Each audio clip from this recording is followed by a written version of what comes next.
Saudara sekalian, kali ini kita akan sama-sama menyaksikan kumpulan ya daripada ceramah Habib yang sangat menyesatkan. Salah satunya datang dari Habib Ali Jindan, saudara sekalian yang viral menyanyiakan istrinya itu. Nah, jadi ada Habib juga yang mengatakan bahwasanya barang siapa yang tidak cinta kepada Habib, maka dia tidak termasuk dalam doanya Nabi Ibrahim. Dan ada juga yang mengatakan bahwasanya barang siapa yang tidak cinta terhadap Ahlul Bait atau habaib itu maka dia keluar dari Ahlussunnah wal Jamaah, saudara sekalian. Ini adalah doktrin yang sangat sesat dan menyesatkan. Selengkapnya mari kita sama-sama simak video berikut. Silakan. Coba kita ingin simak beberapa pernyataan yang menurut saya sangat janggal sekali. Ada muridnya Habib Salim Jindan namanya Abdurrahman, sholatnya berantakan, maksiatnya luar biasa, ibadah kocar kacir, tapi cinta banget sama Habib Salim Jindan. Beliau itu kalau dia jualan ubi rebus, kacang rebus tengah malam tuh pakai gerobak, tuh kadang-kadang Habib Salim Jindan hampir setiap malam ngegodain dia. Pedagang, iya beb, bungkus semuanya man, bawa ke rumah. Iya beb, dibungkus semuanya, nggak komplain. Bukan hanya dibungkus, dianterin ke rumah Habib Salim Jindan. Gak lama Maman meninggal. Habib Salim Jindan dikabarin sama muridnya, beb, Maman meninggal. Innalillahi. Datang Habib Salim Jindan, ngeliat itu jenazah tuh, beliau ambil kertas kecil, kotak, beliau tulis, ademan gue tahu lo ibadahnya berantakan, tapi lo cinta sama dzurriyyat Nabi Muhammad, ikhlas dari dalam hati. Nanti kalau malaikat munkar nakir datang nanya pertanyaan kubur, jangan lo jawab man, lo kasih surat dari gue, lo masuk surga tanpa hisab. Nah, ini kan salah satu contoh doktrin-doktrin halu dari oknum-oknum keturunan Ba'al. Ini kan doktrin manipulatif. Bagaimana pembuktian sedemikian rupa? Masa seseorang kemudian bisa menggaransi orang lain untuk masuk surga?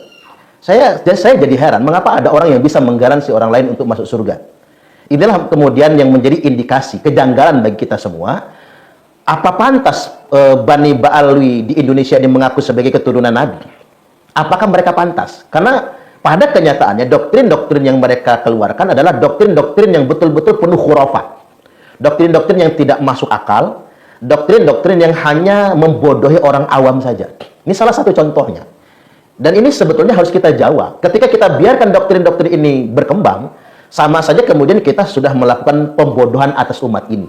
Itulah mengapa sejak awal saya menanti ada tidak keturunan Ba'alwi yang senior-senior, yang sesepuh-sesepuh, yang level mereka adalah level ulama, yang mau mengingatkan anak-anak mereka yang sudah menampilkan dakwah Islam yang tidak pada sepantasnya, tidak semestinya. Entah ternyata mereka juga tidak saling mengingatkan, sehingga kita umat Islam bereaksi dengan ini semua. Saya pernah ditanya, mengapa ustadz atau para mubalik yang lainnya atau para kiai ngurus-ngurusin perkara ini? Ngapa sih ngopen-ngopeni perkara Ba'alwi yang mengaku sebagai anak cucu Nabi? Nah, ini harus kita jawab. Apa jawabannya? Mengapa kita semua ngurusin ini? Mengapa kita semua mempersoalkan? Karena kita ini merupakan umat Nabi. Kita ini umat Nabi. Umat Nabi Allah Muhammad sallallahu alaihi wasallam. Terlarang siapapun mengaku sebagai anak cucu Nabi. Terlarang bagi siapapun mengaku sebagai dzurriyyat Nabi kalau dia tidak bisa membuktikannya. Apalagi mereka-mereka ini ngaku anak cucu Nabi, tapi sikap mereka sangat eksploitatif terhadap umat ini. Yang mengkritik mereka, mereka cela, mereka ancam matinya su'ul khotimah. Mau Islam menjadi agama yang rusak. Ketika oknum-oknum seperti ini kita biarkan ngancam-ngancam umat, nakut-nakuti umat, seakan mereka itu anti kritik, tidak ada yang boleh menasihati mereka. Apa kita biarkan Islam begini? Coba saya ingin membuka pikiran kita semua, para kiai se-Nusantara, para ulama se-Indonesia. Apa mau kita biarkan umat begini? Ada orang yang mendoktrin mereka, mengatasnamakan anak cucu Nabi. Kalau nggak ngasih mereka nanti kualat misalnya, kalau mengkritik mereka nanti kualat, mereka anti kritik, mereka seolah-olah menjadi orang suci. Lalu kemudian kita membiarkan mereka begitu saja dengan alasan mereka itu anak cucu Nabi. Bisa rusak agama ini kalau kita biarkan. Inilah peran para ulama. Wa innal ulama'a warathatul anbiya. Inilah tugas para ulama sebagai pewaris para nabi untuk meluruskan ajaran yang salah, ajaran yang menyimpang. Apalagi sekali lagi dari mulut orang-orang yang mengaku anak cucu Nabi padahal mereka tidak terbukti sebagai anak cucu Nabi. Kita simak yang berikutnya. Kalian ini adalah fardu. Ingat, fardu, bukan sunnah. Cinta kepada Habib, cinta kepada Habib, cinta kepada kalian ini adalah fardu. Ingat, fardu, bukan sunnah. Seorang Habib yang gila itu lebih utama daripada ulama amilin. Cinta kepada Habib, cinta kepada Habib, cinta kepada kalian ini adalah fardu. Ingat, fardu, bukan sunnah. Cinta kepada Habib, cinta kepada Habib, bukan sunnah, bukan mubah, apalagi makruh. Wajib, artinya kalau nggak dijalanin, ada orang nggak cinta, ada orang benci, wal iyadzubillah, maka dia keluar daripada ajaran Ahlus Sunnah wal Jamaah. Coba, ini luar biasa, indoktrinasi begini dan laku di Indonesia. Ya, indoktrinasi begini di Timur Tengah nggak laku barangkali, tapi ini menjadi laku di Indonesia. Memanfaatkan sebagian besar masyarakat muslim di Indonesia ini yang awam akan ajaran agama. Bayangkan kemudian ketika dia mengatakan satu Habib gila itu lebih mulia daripada kiai yang mengamalkan ilmunya. Ini kan luar biasa, na'udzubillah. Satu Habib gila, kata orang ini, itu lebih mulia daripada kiai yang mengamalkan ilmunya. Kiai yang mengajar kepada santrinya, sekaligus kiai yang telah mengamalkan ilmunya. Ini kan doktrin yang sesat. Ini kan pembodohan kepada umat. Apalagi tadi dia mengatakan, mencintai Habib itu hukumnya wajib, fardu ain. Ini doktrin dari mana lagi? Sejak kapan kemudian orang yang diidentifikasikan dengan sebutan Habib kemudian menjadi ahlul bait Nabi? Sejak kapan? Ini kan cuma doktrin halusinasi dari kaum Bani Ba'alwi sebetulnya. Habib kemudian menjadi zuriat Nabi. Habib kemudian menjadi anak cucu Nabi. Saya ingin menegaskan, mencintai Nabi dan keluarga Nabi itu merupakan fardu ain, betul. Sudah dijelaskan, ditegaskan oleh Nabi sallallahu alaihi wasallam bahwasanya addibu auladakum ala talatin khisal. Ajarkan kepada anak-anak kalian tentang 3 perkara. Yang pertama, hubbi nabiyikum, kecintaan kepada nabi kalian. Wa ahli baitihi, dan kecintaan kepada keluarga nabi. Wa tilawatul Quran, wa qiraatul Quran, dan membaca Al-Quran. Kita wajib mencintai nabi. Kita wajib mencintai keluarga nabi, tapi keluarga beneran.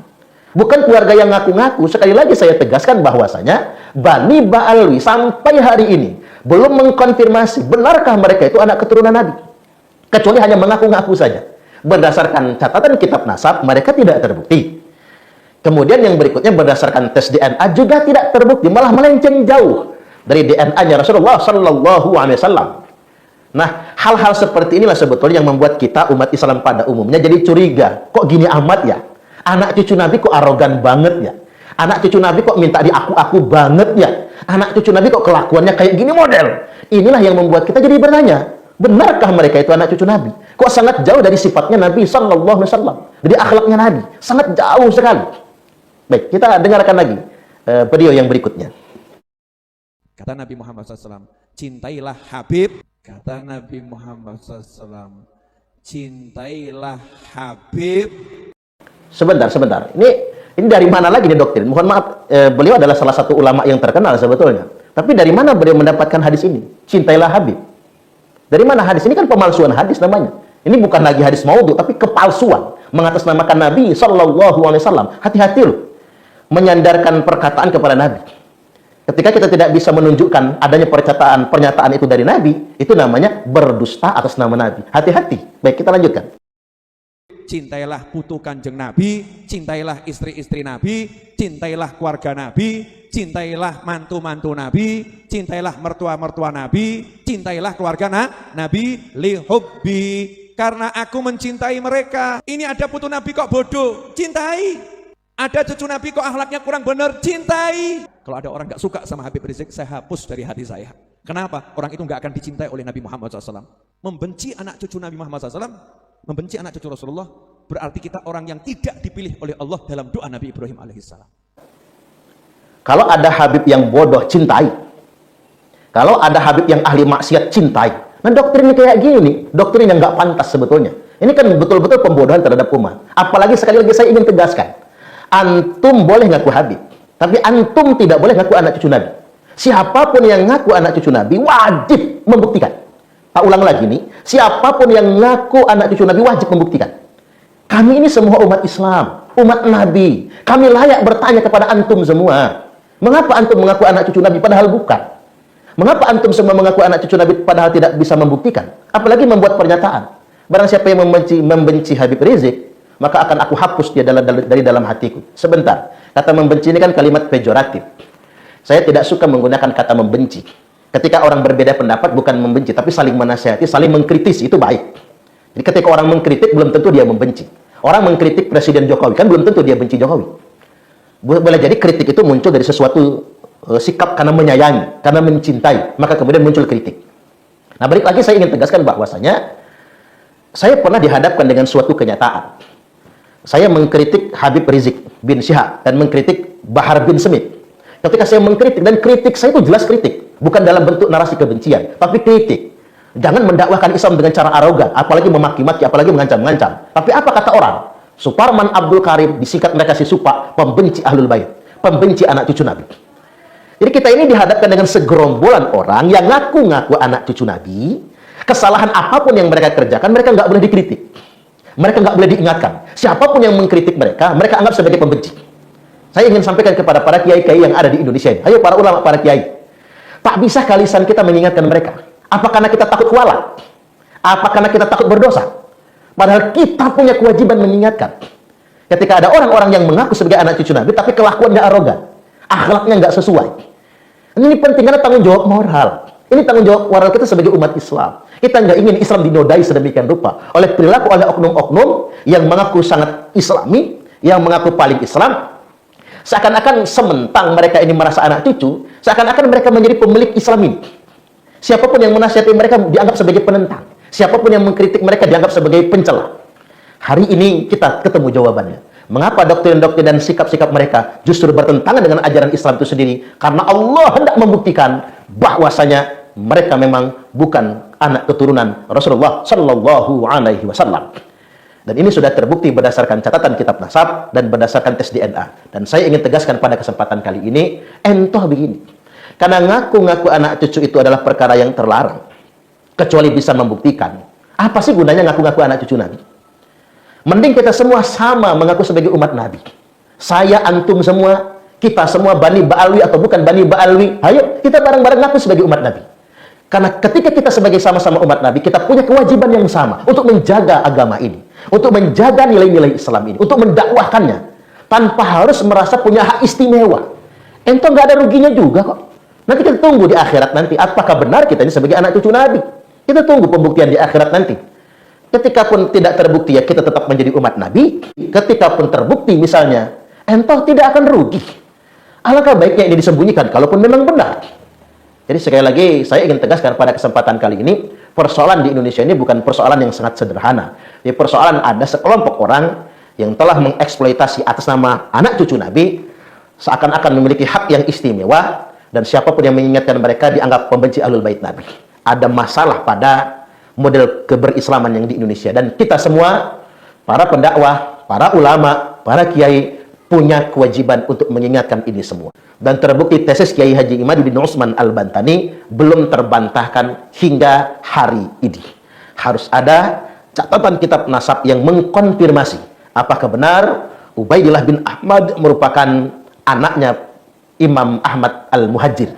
Dan ini harus dibuktikan. Yang kedua, alangkah baiknya kita tuntaskan dengan prosedur ilmiah, yakni tes DNA. Benarkah genetiknya bisa dikonfirmasi identik dengan Rasulullah Shallallahu Alaihi Wasallam? Kalaupun tidak, entah tidak ada ruginya. Kita semua umat Nabi, kita semua punya kewajiban untuk mengamalkan ajaran Islam ini menurut kemampuan kita semua.